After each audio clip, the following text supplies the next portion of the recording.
ॐ भूर्भुवः स्वः तत्सवितुर्वरेण्यं भर्गो देवस्य धीमहि धियो यो नः प्रचोदयात्। ॐ शान्ति शान्ति शान्तिः। Om Sai Ram, my dear friends. In this video, I am going to discuss about the true surrender to Almighty God as revealed by Bhagwan Sri Satya Sai Baba. Baba says that I do not give speeches. My talks are more of the conversation type. I want that you should follow every word of what I say with reverent attention, for your joy is my food. You can get joy, anandam, only by following the advice I give you. And this is why I am particular that you should listen carefully and take to heart all that I say. This is not a mere lecture wherefrom you do not seek new lessons for life. The Lord is a mountain of prema love. Any number of ants carrying away particles of sweetness cannot exhaust his plenty. He is an ocean of mercy without a limiting shore. Devotion is the easiest way to win His grace and also to realize that He pervades everything, in fact, is everything. Total surrender, leaving everything to His will, is the highest form of devotion. Once a Brahmin was crossing a river bed near which some men were washing clothes. Finding a nice new silk shawl on his shoulder, they fell upon him in a group, shouting that it belonged to the palace and had been given to them to be washed, but had been stolen and had not been traced. The poor Brahmin yelled, Narayana, Narayana, when the blows rained on him. So Narayana rose from his seat in Vaikuntha and proceeded forward, but in a moment he walked back and resumed his seat, much to the surprise of his consort, who asked him the reason for the strange behavior. Narayan said, I wanted to help that poor Brahmin who has fallen into a den of scoundrels, but he started beating them blow for blow. My help is no longer needed. Conquest of ego needed. When devotion is just emerging as a sapling, a fence is needed to protect the tender plant. That fence is Sanatana Dharma, eternal religion, and its rules, regulations, and restrictions, directions, and commands. When the fruit is green, it will not fall even when the gale is furious, but when it is fully ripe, it drops to the ground even in the silence of the night. A small fire will go out in smoke if even a little green is placed on it, but the forest fire will reduce to ashes even the greenest tree that impedes its fierce march. What is needed is the conquest of the ego. The bullock shouts, hum hai, I am, I am, in its egoistic pride. So when it is just a few days old, you tie it to a post apart from its mother. You work it to skin and bones, but yet the animal does not learn the lesson of humility. Even its skin, when drawn tightly across a drum, resounds egoistically. Hum, hum, hum. So the skin has to be cut into slender strings, and then when the strings are pulled, the bullock reveals that it has benefited by all the punishment it has undergone. It murmurs, hum, thum, thum, tum, tum, tum, you, and its ego is gone. The mendicant goes along the streets singing the glories of the Lord. He has the sounding cymbals, two of them, the eternal duet of good, bad, joy, grief, pain, pleasure in his right hand, and he twangs the tambura, a stringed musical instrument of worldly life with his left. Worldly life is the tune to which his songs have to be adjusted. It is the musical note, but both the tune and beat are for the purpose of heightening the effect of the song which issues from his mouth, the song of the glory of God. Three types of devotion. I remember telling a questioner in Maharashtra while in the previous body that there are three types of devotion. One, the bird method, where like a bird swooping down upon the ripe fruit on the tree, the devotee is too impatient, and by that very impatience loses the fruit which falls from his hold.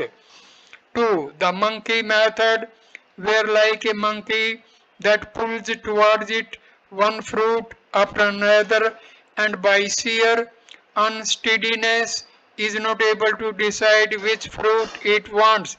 The devotee hesitates and changes his aim much too often, and thus loses all chances of success. 3. The ant method, where like the ant that slowly but steadily proceeds toward the sweetness, the devotee moves direct with undivided attention toward the Lord and wins his grace. Devotion and faith are the two oars with which you can take the boat across the sea of worldly life. A child told its mother when it went to bed at night, "Mother, wake me up when I get hungry." The mother answered, "There is no need. Your hunger will itself wake you up."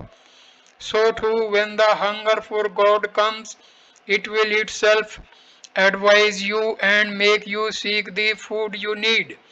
God has endowed you with hunger and He supplies the food.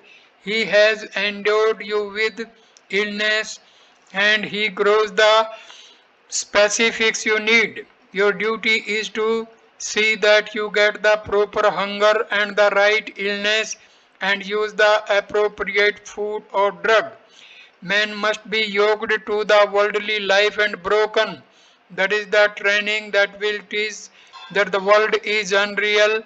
No amount of lectures will make you believe it is a snake unless you actually experience it. Touch fire and get the sensation of burning. There is nothing like it to teach you that fire is to be avoided. Unless you touch it, you will be aware only of its light. It is light and heat both. Just as this world is both true and false, that is to say, unreal. Habit of judging others as atheist or theist. There is a widely prevalent habit now of judging others and labeling them as theist or atheist. What do you know? What Can you know of the inner working of another's mind? There was once a queen who was a great devotee of Rama. She felt so sad that her husband, the Raja, never even uttered the name of Rama and had no devotion. She had vowed that on the first occasion on which she got evidence of his devotion or at least respect for repeating Rama's name, she would conduct ritualistic worship in all the temples and feed the poor on a lavish scale. Then one night, while fast asleep, the Raja uttered Rama's name thrice, plaintively and prayerfully. She heard this repetition of the name and was happy at the discovery of her husband's devotion to Rama. She ordered general rejoicing throughout the kingdom and the feeding of the poor. The Raja did not know the reason for the celebration, for he was told only that it was an order of his wife which the officers carried out. Similarly, a husband may not be aware of the excellence of a wife's spiritual attainments. There is the case of a couple who were proceeding through a thick jungle on pilgrimage to an inaccessible shrine. The husband saw on the footpath a precious stone shining brilliantly when the sun's rays fell upon it from between the leaves. He hastily threw some sand over it with a movement of his foot so that his wife may not be tempted to pick it up and become a slave to the tinsel. The wife saw the gesture and chided the husband for still retaining in his mind a distinction between sand and diamond. For her, both were the same. Keep the name as constant as breathing. The Raja who spoke the sacred name of Rama in his sleep felt very sorry. According to the story, that he let Rama's name out of his mouth, for he believed that no one should know of his love for Rama. There are many who will not shout about their guru or their favorite name and form, but whether you declare them to others or not, keep them ever in your consciousness. Repetition of Rama or any other name must be as constant as breathing, for this practice is essential. A person once told Dr. Johnson, the famous English thinker, that he could seldom get time to recite the name of God. What with the hundreds of things he had to do from morning till nightfall and even far into the night. Dr. Johnson replied with another question. He asked how millions of people found space to live upon the face of the earth, which is two-thirds water and the rest is too full of mountains, deserts, forests, icy regions, river beds, marshes, and similar impossible area. The questioner said that man somehow struggled to find living space. So too, said Dr. Johnson, man must somehow find a few minutes a day for prayer to the Lord. Example of the highest type of detachment, devotion and the attitude of surrender, that is its final fruits, will give you great courage to meet any emergency. Such courage is what is called renunciation. The story of Mohajjit, a prince, is a good example of this highest type of detachment. Mohajjit went to a sage in the forest and sought guidance in the spiritual path. The sage asked him whether he had conquered attachment as his name indicated. The prince said that not only he, but every one in his kingdom had. So the sage started to test the truth of this claim. The sage took the prince's robes, soaked them in blood, and hastened to the palace gate with the gruesome story of the murder of the prince by some ruffians in the jungle. The maid whom he met refused to hurry with the news to the royal apartments because she said he was born and he died. What is the special urgency of this news that I should interrupt my regular routine and run to the king and queen? When at last he got an audience and was able to communicate the sad news to the prince's father, the king, who sat unruffled, whispering to himself, the bird flew off the tree on which it had alighted to take rest. The queen too was unmoved. She told the sage that this earth is a caravanserai where men come and stay for the night, and when dawn breaks one by one, they tramp their different ways. Kith and kin are the words we use for attachment to the travelers cultivated in the Karvasrai during the short term of acquaintance. The wife of the dead prince was also unaffected. She said, husband and wife are like two pieces of wood drifting down a flooded river. They float near each other for some time, and when some current comes between, they are parted. Each must move on to the sea at its own rate and in its own time. There is no need to grieve so. The sage was overjoyed to see this steady and sincere dispassion in the rulers and the ruled.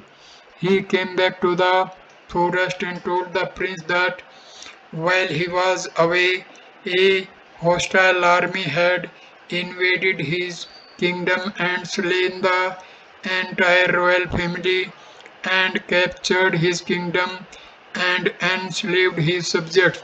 The prince took the news calmly and said, all this is bubble, impermanent, flimsy, let it go the way of the bubble. Guide me to reach the infinite, the imperishable. Grow with self respect and dignity.